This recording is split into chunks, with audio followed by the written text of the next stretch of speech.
In this tutorial we're going to look at the process of electrolysis.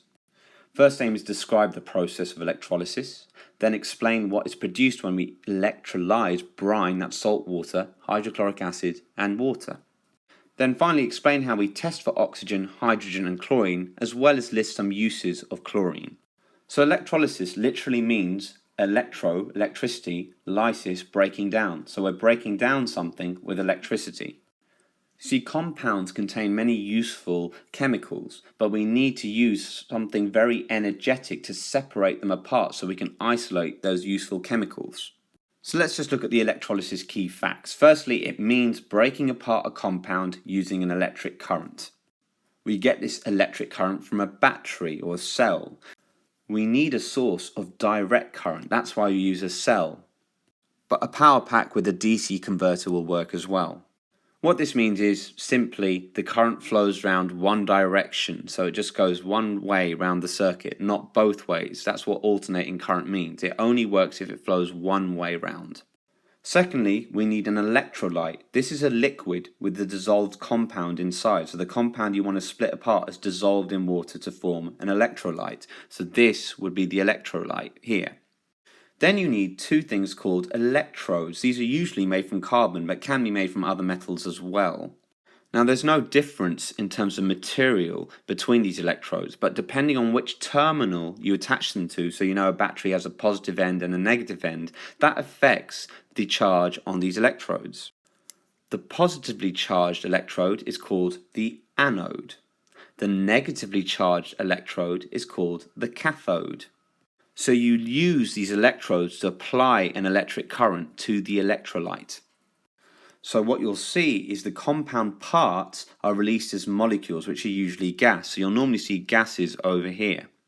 Sometimes if the compound contains a metal, you might see a metal form on the cathode, but you won't need to know that for this exam. In your exam, you just need to know three gases that evolve at the anode and cathode. So that is how we describe the process of electrolysis. So the first chemical you need to be able to electrolyze is water, H2O. When you administer a direct current through water, you split apart the compound into hydrogen and oxygen ions. That's what this charge symbol means here. It means it's an ion, a charged atom. So the electrolyte will now contain these dissolved ions, and the positively charged ions, the hydrogen, will be attracted towards the cathode, whereas the negatively charged ions will be attracted towards the anode. That's because opposite charges attract. Here, the ions become atoms again, which bond together to form molecules of oxygen, and hydrogen will appear as bubbles basically coming out from the electrolyte. So when we electrolyze water, we get oxygen at the anode and hydrogen at the cathode. So now let's see what happens when we electrolyze hydrochloric acid.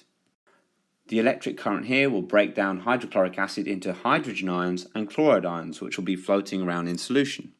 So now we have positively charged hydrogen ions, which once again will be attracted to the cathode. Hydrogen ions are always positive, so will always be attracted to the cathode, whereas the chloride ions are negative and will be attracted to the anode. So once again, the ions become atoms at the electrode. They bond together to form molecules of chlorine at the anode and hydrogen gas at the cathode, which escape the electrolyte. Now the electrolysis of brine, or salt water, or sodium chloride solution, all the same thing, isn't quite as straightforward. The electric current will break up sodium chloride into sodium ions, that's a metal ion, and chloride ions.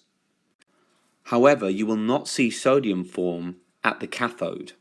And the reason for this, which I will tell you but you don't need to explain ever in an exam, is because the sodium reacts with the water molecule to produce sodium hydroxide, leaving a hydrogen ion free. So now we have hydrogen and chloride ions in this solution. It's pretty straightforward. Hydrogen once again will be attracted to the cathode, whereas chloride ions will be attracted to the anode. Once again we will see chlorine gas form at the anode and hydrogen gas at the cathode. If all this electrolysis talk is freaking you out, don't worry, all you have to know is what's in this table here. Remember that you have three compounds you must learn: water, hydrochloric acid and brine. Remember that at the cathode, all of them produce hydrogen gas. That makes that very easy. At the anode, they all produce chlorine gas except for water, which will produce oxygen. Now that's pretty obvious because water doesn't contain any chlorine, it just contains hydrogen and oxygen. If you learn this, that's essentially what you need to know. And that's how we explain what is produced when we electrolyze brine, hydrochloric acid, and water. The other thing they frequently test you on is being able to test for the products of electrolysis. In other words, how do you test or identify hydrogen gas, oxygen gas, and chlorine gas? For hydrogen, you put a lit splint into the test tube with hydrogen, and you'll hear a squeaky pop sound. That is actually what you do right in an exam, squeaky pop sound. For oxygen, you put a glowing splint into the test tube, and the glowing splint will relight or glow brighter. And chlorine gas will decolorize blue litmus paper. So you can see I'm performing electrolysis over here of salt water, brine. And you can see that the electrodes are underneath. I switch the power on, and you can see that the gas is coming off the top. Now, as the chlorine interacts with the blue litmus paper, it decolorizes it or bleaches it. So blue litmus paper will turn colorless. For this to work, the blue litmus paper must be dampened first. Only then will it bleach in the presence of chlorine.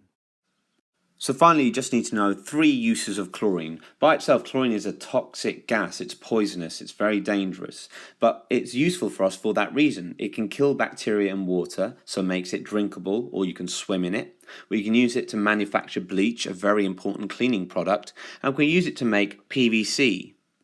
PVC is a polymer, a sort of plastic, and we use it for lots of things. We have it hardened to form cables and harder things like frames, and we can also use PVC to make a fake leather.